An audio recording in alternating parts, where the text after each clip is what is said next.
स्वागत है आप सभी का। मैं आपके साथ आशीष प्रमोद गोस्वामी। एक बड़ी खबर आपको बताएंगे, दुखद खबर, क्योंकि पूर्व विदेश मंत्री नटवर सिंह साहब का निधन हो गया है। देर रात को गुरुग्राम के वेदांता अस्पताल में जहां उनका इलाज चल रहा था, उन्होंने वहीं पर अंतिम सांस ली। 95 वर्ष के थे वो, लंबे समय से बीमार थे। कल दिल्ली के लोधी ग्राउंड पर उनका अंतिम संस्कार किया जाएगा। इंदिरा से लेकर राजीव गांधी, सोनिया और राहुल गांधी के बेहद करीबी रहे हैं नटवर सिंह।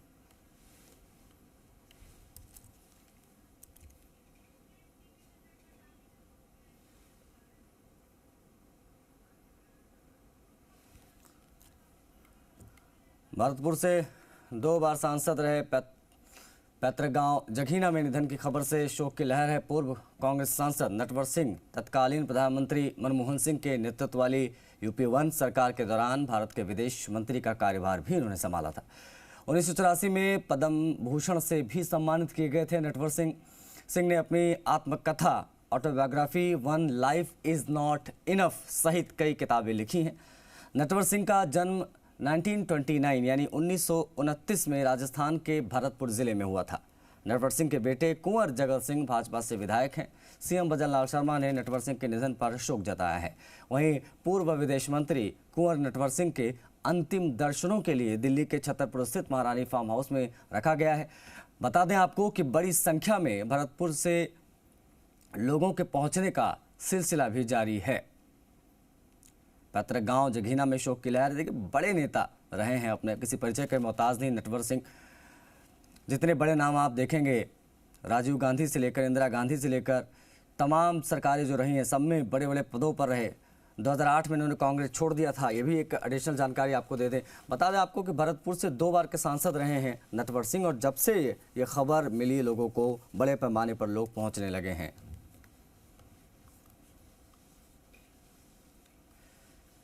इस बीच आपको बता दें कि सीएम भजनलाल शर्मा ने नटवर सिंह के निधन पर दुख जताया है।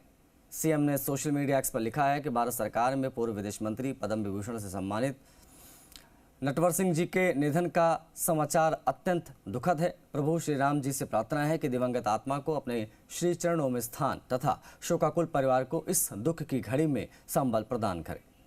मुख्यमंत्री भजनलाल शर्मा ने याद किया नटवर सिंह जी को, उनके बारे में पोस्ट करते हुए लिखा कि शोकाकुल परिवार को इस दुख की घड़ी में संबल प्रदान करें। आपको बता दें 95 साल के थे। 1929 में इनका जन्म हुआ था और बड़े पदों पर रहे, महत्वपूर्ण जिम्मेदारियां संभाली इस देश में। बतौर मिनिस्टर देवेंद्र हमारे सहयोगी फोन लाइन पर कनेक्ट हो गए, उनसे बातचीत करेंगे। देवेंद्र, नटवर सिंह साहब किसी परिचय के मोहताज नहीं, भरतपुर से 2 बार के सांसद रहे हैं, पैतृक गाँव जघीना। कैसी स्थिति है इस वक्त, जब पता चला लोगों को कि वो अब नहीं रहे? किस प्रकार के शोक की लहर आपने देखी? देखिए, लगातार गांव में शोक की लहर है। और अब आप जैसा बता रहे हैं कि न सिर्फ आम आदमी बल्कि सूबे के मुखिया जो भजनलाल शर्मा है, उन्होंने भी सोशल मीडिया एक्ट के जरिए अपनी संवेदनाएं व्यक्त की हैं। नटवर सिंह किसी परिचय के मोहताज नहीं है, जगीना गाँव से आते हैं, पैतृक गाँव जगीना है, विदेश मंत्री रहे हैं, विदेश सेवा विदेश सचिव रहे हैं, तमाम 2 बार भरतपुर से सांसद रहे हैं। और भरतपुर के कहें कि राजनीति की, राजस्थान की राजनीति हो या देश की राजनीति हो, हमेशा वो क्षेत्र पे रहे। और सबसे बड़ी बात यह है कि उनको लेकर जब भी जैसे उनके निधन के समाचार लोगों को मिला, देर रात ये खबर आई, भरतपुर में शोक की लहर दौड़ी, उनके पैतृक गांव में शोक की लहर है कि नटवर सिंह जी का हर व्यक्ति से खास जुड़ाव था। लगातार उन्होंने भरतपुर राज परिवार की बात मैं यहाँ खास तौर से करना चाहूंगा कि भरतपुर राज परिवार के ऊपर जो किताबें लिखी गई, जो महाराजा सूरजमल के ऊपर जो किताबें लिखी गई, उन किताबों को लिखने वाले भी नटवर सिंह थे। जो पुजारों के इतिहास को दुनिया को बताने वाले भी नटवर सिंह थे।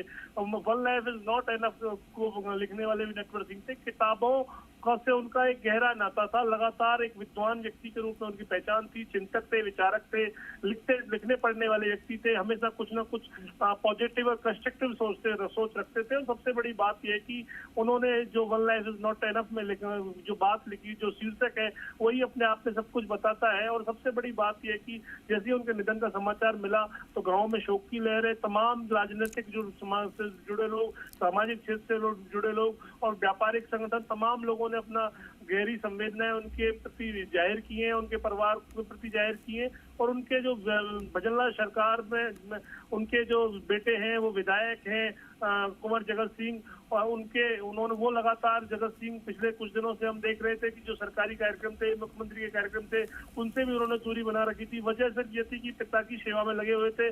पिता लगातार बीमार थे, अस्पताल में भर्ती थे। हमने कई तस्वीरें देखी जब जगत सिंह को आईसीयू सेंटर में ड्रेस में पहन के वहां बैठे हुए देखा। घंटों पूरी रात वो अपने पिता की सेवा में लगे रहे, लेकिन ईश्वर को मंजूर नहीं था। उम्र हो गई थी, 95 साल के हो गए थे, उनका निधन हो गया। लेकिन उनका जो क्रिमिनेशन है वो दिल्ली के जो लोधी रोड स्थित जो क्रिमिनेशन ग्राउंड है वहाँ होगा। आज उनके सबके अंतिम दर्शनों के लिए महारानी डेरा फार्म जो छतरपुर नई दिल्ली में वहाँ रखा गया। लगातार लोगों के पहुंचने का सिलसिला जारी है। ब्यूरोक्रेसी के बड़े अफसर भी वहाँ पहुंच रहे हैं, राजनेता पहुंच रहे हैं, आम आदमी पहुंच रहे हैं, और तमाम वो लोग जो उनसे लगाव रखते थे वो लगातार वो लोग वहाँ पर उनके पहुंचने का सिलसिला लगातार लोगों का जारी है। जी, नटवर सिंह के बेटे अस्पताल में हैं, पहले से परिवार के कई और सदस्य भी पहुंच रहे हैं। क्या सभी रवाना हो चुके हैं वहां से देवेंद्र? देखिए, उनके सबको जो महारानी डेरा फार्म हाउस है वहाँ ले जाया जा चुका है। देर रात ही उनके सबको वहाँ लाया जा चुका है और सबको अंतिम दर्शनों के लिए रखा गया है। लगातार अंतिम दर्शनों के लिए लोग पहुंच रहे हैं। कई बड़ी हस्तियां पहुंची हैं, कई ब्यूरोक्रेट्स पहुंचे हैं, कुछ दिल्ली के बड़े राजनेता पहुंचे हैं। तमाम वो लोग हैं जो लगातार पहुंच रहे हैं। मीडिया का जमावड़ा भी वहाँ पर है। और सबसे बड़ी बात यह कि नटवर सिंह एक कूटनीतिक राजनेता थे। लगातार उनकी जो विदेश नीति को लेकर जिस तरीके से वो बात कहते थे, तमाम तरह की बातें उन्होंने कही। धारा 370 को लेकर लगातार बात करते रहे। और दूसरी विदेशों में जो 1971 निरस्तीकरण को न्यूयॉर्क में सम्मेलन हुआ उसमें उन्होंने तमाम तरह की बातें कही। तो एक तरीके से ग्लोबलाइज नेता थे, पूरे वर्ल्ड में उनकी पहचान थी। वो किसी पहचान के मोहताज नहीं थे। हर कोई उन्हें जानता था कि के नटवर सिंह कौन है। और के नटवर सिंह उन्होंने अपनी किताबों में भी, उनकी चाहे किताबों की बात करें चाहे उनकी राजनीतिक जीवन की बात करें, वो अपनी गहरी रखते थे हर जगह। और यही वजह रही कि लगातार वो कई बार उनका विवादों से भी नाता जुड़ा, लेकिन हर बार वो इस बात को लेकर चर्चित रहे क्योंकि उनकी जो विद्वता थी इस बात को लेकर थी कि कूटनीति विदेशों से कैसी रहे। और लगातार आपने देखा, हमने पिछले कुछ दिनों की तस्वीरों पर अगर नजर डाले आशीष, अगर हम पिछले प्रदेश पर नजर डालें तो प्रधानमंत्री जो नरेंद्र मोदी ने भी उनसे मुलाकात की थी उनके घर जाकर। और अब से कुछ दिन पहले जब उनका 54वां जन्मदिन था तो उपराष्ट्रपति जगदीप धनखड़ उनके निवास गए थे अपनी पत्नी के साथ में। तो एक तरीके से कहे कि एक बड़ा औरा नटवर सिंह अपना रखते थे। और नटवर सिंह ने, अब जाटों की बात करें तो जाटों में एक बड़ा नाम था और भरतपुर राज परिवार से खासा लगाव था। और सबसे बड़ी बात यह कि उन्होंने ही जाटों के इतिहास को लेकर पहली पुस्तक महाराजा सूरजमल को लेकर लिखी। और इस वजह से पूरे देश के अंदर उनको जाना जाता है, विदेशों में भी उनको जाना जाता है। और आज भरतपुर स्तब्ध है उनके निधन के समाचार को सुनकर। लगातार लोग अलग अलग तरीके से अपनी संवेदनाएं जाहिर कर रहे हैं। लगातार लोगों का भरतपुर से दिल्ली पहुंचने का सिलसिला जारी है। हालांकि बारिश है, मौसम भी खराब है, कई जगह जलभराव की स्थिति है, लेकिन लगातार लोग फिर भी दिल्ली की तरफ कूच कर रहे हैं। जी, अच्छा, बहुत सारी चीज़ें ऐसी हैं कि आप नटवर सिंह जी के बारे में लोगों को नहीं पता और पता चलना चाहिए। तो मैं चाहूँगा कि आप ऐसी चीज़ें ऐसी ज़रूर बताएं आज तमाम दर्शकों को, ताकि पता चले कि नटवर सिंह आखिर क्या शख्सियत थे, आखिर कैसे पाकिस्तान में एक राजदूत के तौर पर काम किया। इंदिरा गांधी जी के समय में, मतलब 70s में 60s में भी इन्होंने बड़े पदों पर जिम्मेदारियाँ संभाली। लेकिन जब आपने जैसा कि जिक्र किया कि one life is not enough, जो उनकी आत्मकथा है, इसके बारे में भी मतलब यही दावा हुआ था जिसे सनसनी से एक समय फैल गई थी कि 2004 में सोनिया गांधी ने राहुल गांधी की वजह से प्रधानमंत्री का पद नहीं संभाला था। राहुल गांधी की जिद थी कि अगर सोनिया गांधी प्रधानमंत्री बनेंगी तो वो भी मार दी जाएंगी, जिस प्रकार से राजीव गांधी या इंदिरा गांधी की हत्या की गई थी। हालांकि इसके बाद में सोनिया जी को बहुत सफाई देनी पड़ी थी और कहा यह भी गया कि इसके बाद ही उन्होंने प्रधानमंत्री का पद नहीं संभाला, मनमोहन जी को आगे किया गया। लेकिन सबके बीच में नटवर सिंह जी की किताब में इन सबका छपना, उसके बाद में वो पूरी क्या कहानी थी, अगर आप कुछ बता पाए तो। देखिए आशीष, सबसे बड़ी बात यहाँ समझने की है कि नटवर सिंह वो शख्सियत है जो गांधी परिवार के बेहद करीबी रहे। इंदिरा गांधी उन्हें अपने बेटे की तरह मानती थी। वो राजीव गांधी के बहुत करीब थे। राजीव गांधी की सरकार में वो 1986 में विदेश राज्य मंत्री थे। और लगातार आप समझ सकते हैं कि इंदिरा गांधी हो, सोनिया गांधी हो, राजीव गांधी हो, राहुल गांधी हो, तमाम लोग, राहुल गांधी और प्रियंका गांधी की बात करें तो उन लोगों को वो उनको अंकल कह के संबोधित करते थे। और सबसे बड़ी बात यह है कि उनको उनके उस परिवार के प्रति जितने नजदीक नटवर सिंह थे उतने शायद बहुत कम नेता होंगे जिन्हें चुने उंगलियों पर गिनने वाले लोग होंगे जो उस गांधी परिवार के नजदीक थे।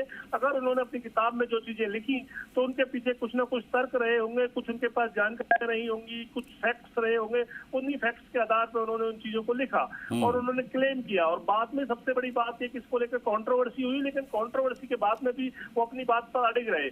यहाँ ये सबसे बड़ी बात है कि नटवर सिंह जैसा व्यक्ति जो अपनी बात पे अड़िग रहता था, जो झूठ कभी नहीं बोलते थे, इस तरह की बात उनके बारे में आम प्रचलन में है, आम बोलचाल की भाषा में। भरतपुर में जो राजनेताओं में बात की जाती है तो कहा जाता है कि नटवर सिंह कभी झूठ नहीं बोलते थे, वो स्पष्टवादी थे, लगातार वही बात करते थे जो होती थी। जी आशीष।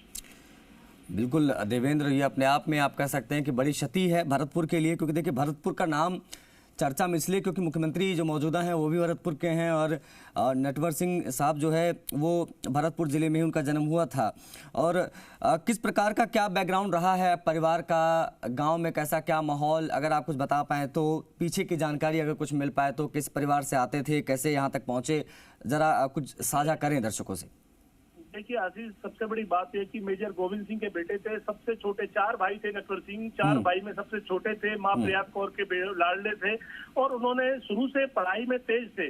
इसी यही वजह रही कि भरतपुर राज परिवार के भी खासे नजदीक थे और भरतपुर राज परिवार के नजदीक थे तो यही वजह रही कि उनके जो पिता थे उन्होंने उनको पढ़ाया और 1953 माफ कीजिए 1953 में वो IFS में उनका सिलेक्शन हुआ। आप समझिए कि 1953 में विदेश सेवा के लिए जब देश आजाद होकर चुका था उस समय सिलेक्शन होना कितना टफ रहा होगा उस समय, और उसको उसमें सिलेक्शन होना और उसके बाद में लगातार विदेशों में नौकरी और ये सारे घटनाक्रम के बीच में अपनी एक छवि को रखना। वे कैसे कूटनीतिक राजनीतिक रणनीतिकार के रूप में, आपने बताया पाकिस्तान में लगातार विदेश सचिव के रूप में काम किया, कल दूतावासों में काम किया और दूसरे रशिया की बात करें, तमाम और चीजों की बात करें। आपने इंदिरा गांधी का जिक्र किया कि बांग्लादेश के जो ऑपरेशन चलाया जा रहा था, बांग्लादेश जब बन रहा था, आज बांग्लादेश की हालत से गुजर रहा है अलग बात है, लेकिन जब बांग्लादेश बना तब भी नटवर सिंह उस दौरान में इंदिरा गांधी के उस कोर कमेटी के सदस्यों में शामिल थे जिन्होंने डिसीजन को लिया।